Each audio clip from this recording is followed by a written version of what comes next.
paid for this. Public Image had gone onto the show expecting a fairly serious interview about what they were up to and why they did what they did. We'd arranged with the record company that two of the band were going to be interviewed. Public Image Limited, very warm welcome to check it out. The band decided that they all wanted to be interviewed together. Two of them sit down and two sort of perch behind them. What direction do you see the band going in now? To the pub after this? Musical direction. I had a list of questions on my clipboard and I was determined to get through them. You don't think you can play? We do not like cheap publicity, pseudo gimmicks, condescension. We were trying very hard to put them on the spot. And crawling.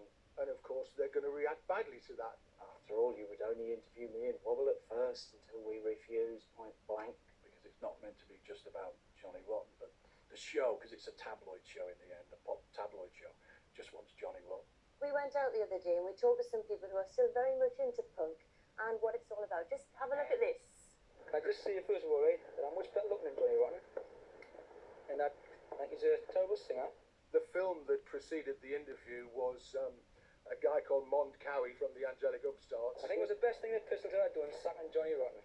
You've sold out, Johnny, you're an old man. And Public Image are the worst band that ever came about, you know what I mean? When you're basically accusing him of maybe manufacturing that a bit and manufacturing that angst to sell some more records, that's not going to please him. Well, there you go. That guy who you reckon was primed actually happens to be a member of a band called the Angelic Upstarts. Now, they're a band who started off. One of them is still at the bar when they start the interview, so he walks in a little while later with his bottle of beer. Yes, come on. I don't give to what they're called. It's simple. Don't tell me I sold out, pal. It felt like he'd sold out. He was getting a lot of criticism in the press. And he just went full on punk. Look, I don't have to explain myself to anybody, and I ain't gonna really bother. And he got all moody. And it just ain't on, pal. It's a joke. It's a farce. He wasn't having it. Sooner or later, somebody will open their eyes. Oh, sorry, rude word. Oh, rude word. Well, it sounds like we've heard this story before. Really? Would you like to tell me where? Good night. Good night. Want to continue? Well, that's up to you entirely. Do you all follow the leader? The second the interviewer sees something that's not to his liking, that's it. Like, you know, grow up. Yeah, there ain't no leader. Well, all right. Well, that's I thought that some was more. the point of having four people. You some asked just more- me and him, didn't you? All right, come on. The rest of the band. How Why don't you difficult? try answering an intelligent question? Try and think of one. Ask an intelligent question. Tell you You what, never asked one in your life. let's forget about it all. Right. Yeah, I think you should.